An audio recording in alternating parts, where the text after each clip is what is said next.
రుతుపవనాల కోసం ఎదురు చూస్తున్న వేళ ఐఎండీ కూల్ న్యూస్ చెప్పింది. వర్షాభావ పరిస్థితులపై ఆందోళన పెరుగుతుండగా రేపు కేరళంను పలకరిస్తుందని అంచనా వేసింది. ఊహించిన దానికంటే స్వల్ప ఆలస్యంతో నైరుతి విస్తరించనుంది. సాధారణం కంటే ఈ సీజన్లో వర్షపాతం తగ్గినా ఉత్తరాదితో పోలిస్తే మనపై ప్రభావం తక్కువగానే ఉంటుందని అంచనా. నైరుతి ఎప్పుడు, వర్షాలు ఎప్పుడు పడతాయి? ఈ ప్రశ్నలకు ఆన్సర్ ఇచ్చింది ఐఎండీ. నైరుతి ప్రభావంతో రేపు కేరళంలో వర్షాలు పడతాయని స్పష్టం చేసింది. వాస్తవానికి ఈ ఏడాది రుతుపవనాలు ముందస్తు సంకేతాలు పంపాయి. మే 16 నాటికి అండమాన్ నికోబార్ దీవులను తాకి అక్కడి నుంచి విస్తరించడం ప్రారంభించాయి. దీంతో మే 26 నాటికి కేరళంలో తొలకరి వర్షాలు పడతాయని వాతావరణ శాఖ అంచనా వేసింది. కేరళంను రుతుపవనాలు తాకితే మన దగ్గర ముందుగానే వర్షాలు పడతాయని తెలుగు రాష్ట్రాల రైతులు భావించారు. వ్యవసాయ పనులకు సిద్ధపడ్డారు.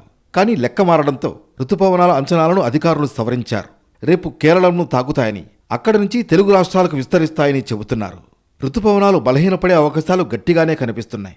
భారత వాతావరణ శాఖ ఇప్పటికే ఈ ఏడాది సాధారణం కంటే తక్కువ వర్షపాతం నమోదవుతుందని అంచనా వేసింది. మధ్య జిల్లాల్లో కొంచెం సాధారణ వర్షాల కన్నా తక్కువ కనిపిస్తున్నాయి.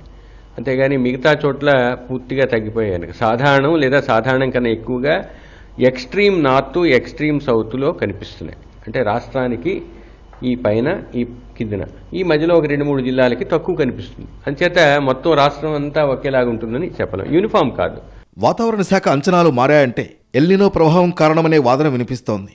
అయితే లాంగ్ పీరియడ్ యావరేజ్తో పాటు వర్షపాతం సగటును అంచనా వేసినప్పుడు మరీ ఆందోళన చెందాల్సిన అవసరం లేదంటున్నారు. మరోవైపు ఖరీఫ్ సీజన్పై ఎల్నినో పిడుగుపడడం ఖాయమనే ఆందోళన అన్ని వర్గాల్లో కనిపిస్తోంది.